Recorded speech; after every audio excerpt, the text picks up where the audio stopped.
ఈరోజు వాగ్దానం, పరిశుద్ధాత్మ వాగ్దానం.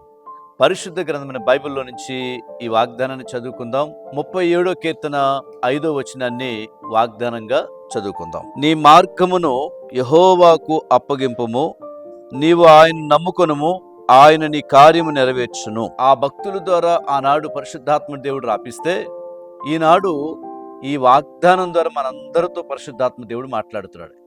ఆయన ఈరోజు ఇచ్చే గొప్ప వాగ్దానం ఏంటంటే, దేవుడు నీ కార్యమును నెరవేర్చును. ప్రభునందు ప్రియులారా, చాలామంది జీవితాల్లో కొన్నిసార్లు సడన్గా కొన్ని పరిస్థితులు వస్తూ ఉంటాయి. ఆ పరిస్థితుల్లో ఏం చేయాలో అర్థం కాదు. కొన్నిసార్లు ప్రేమ దేవుని బిడ్డరా, ఊహించిన సమయంలో కొన్ని జరుగుతూ ఉంటాయి.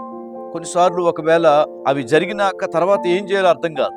అలాంటి పరిస్థితుల్లో కొట్టుమిట్లాడుతూ ఉంటాం. ఒకవేళ ఈరోజు నీవు సడన్గా నీ జీవితంలో అనారోగ్యత వచ్చిందా? ఒకవేళ సడన్గా ఈరోజు జాబ్ విషయంలో ఏం చేయాలో అర్థం కావట్లేదా? పిల్లల యొక్క వివాహాల విషయంలో ఏం చేయాలో అర్థం కావట్లేదా? ఒకవేళ పిల్లలు పై చదువుల్లో ఎలా ముందుకు వెళ్ళాలో అర్థం కావట్లేదా? అయితే నా దేవుడు ఈరోజు మాట్లాడుతున్నాడు ఒక గొప్ప విషయం. కొన్ని పరిస్థితులు నీ వల్ల కాకపోవచ్చు, కానీ భక్తుడు అంటున్నాడు ఇక్కడ, పరిశుద్ధాత్మ దేవుడు వాగ్దానం ద్వారా దేవునికి అప్పగించమంటున్నాడండి. నీ మార్గాన్ని దేవునికి అప్పగించి నీవు ఆయన్ని అందు విశ్వాసం ఉంచి నమ్ముకో. ఆయన నీ కార్యాన్ని, నీ ముందున్న ఏదైతే దాన్ని అంతా సఫలం చేస్తాడు. ప్రతిదీ సులువుగా చేస్తాడు. చాలా పెద్ద సమస్య నీకు అనుకోవచ్చు, చాలా సింపుల్గా దేవుడు తీర్చేస్తాడు. ఓ ప్రాంతంలో ఓ పాస్టర్ గారు పరిచర్య చేస్తున్నారు. వాళ్ళు ఒక 3-4 నెలల క్రితం ముందుగానే ఒక పెద్ద కూడిక ఏర్పరిచారు. సడన్గా ఇంకా కొన్ని రోజులు, అంటే 2-3 రోజులు ఉందనగా ఆ ప్రాంతం అంతా పెద్ద తుఫాన్ వచ్చిందండి.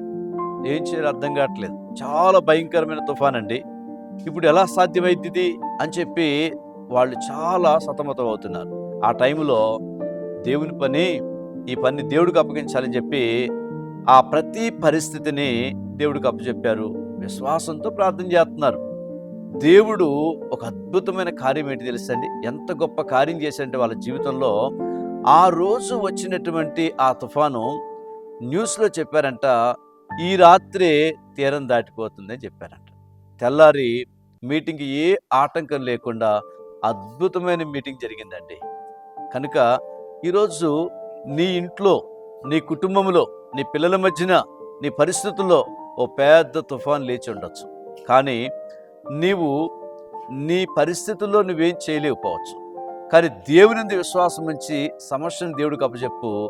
అవి ఎలాంటి అయినా సరే దేవుడు నెరవేర్చి కార్యాన్ని నిన్ను ఒక ప్రత్యేకమైన వ్యక్తిగా చేయబోతున్నాడు. కాబట్టి వారి జీవితంలో చేసిన దేవుడు, ఆ భౌతికమైన తుఫాన్ని ఎలగొట్టిన దేవుడు ఈరోజు కుటుంబంలో జరిగే తుఫాను, గృహంలో జరిగే తుఫాను, వ్యాధి బాధ రోగాల మధ్యన జరిగే తుఫాను, అవన్నీ దేవుడు నెమ్మలపరిచి నీ జీవితంలో గొప్ప అద్భుతం జరిగించునుగాక. ప్రభునందు ప్రియులారా, ఎంతమంది ఈరోజు బర్త్డే జరుపుకుంటున్నారో, యేసుక్రీస్తు సియోను మినిస్ట్రీ పరిచర్ల ద్వారా ప్రత్యేకంగా దేవుడు మిమ్మల్ని ఆశీర్వదించునుగాక. Many happy returns of the day. ప్రత్యేకంగా ఆయుష్కాలం అనే దయాకిరీటం దేవుడు మీకు ధరింప చేయనుగాక. ఎంతమంది యానివర్సరీ జరుపుకుంటున్నారో, ప్రత్యేకంగా ఈ సంవత్సరం ప్రత్యేక సంవత్సరంగా దేవుడు మీ జీవితంలో ఉంచునుగాక. ప్రేమగల యేసయ్య వందనాలు. ఈరోజు ఎంతమంది ప్రియులు వాక్యం వింటున్నారు, వాక్యాన్ని చూస్తున్నారు, ఈ వాగ్దానాన్ని క్లైమ్ చేసుకున్నారు. యేసు నామములో వారి మధ్యలో ఉన్నటువంటి ప్రతి తుఫాను తొలగిపోయి నెమ్మలపరిచి ఒక శ్రేష్టమైన బ్లెస్సింగ్స్తో వారు ఉండునుగాక. యేసు నామములో ప్రార్థిస్తున్నాం తండ్రి.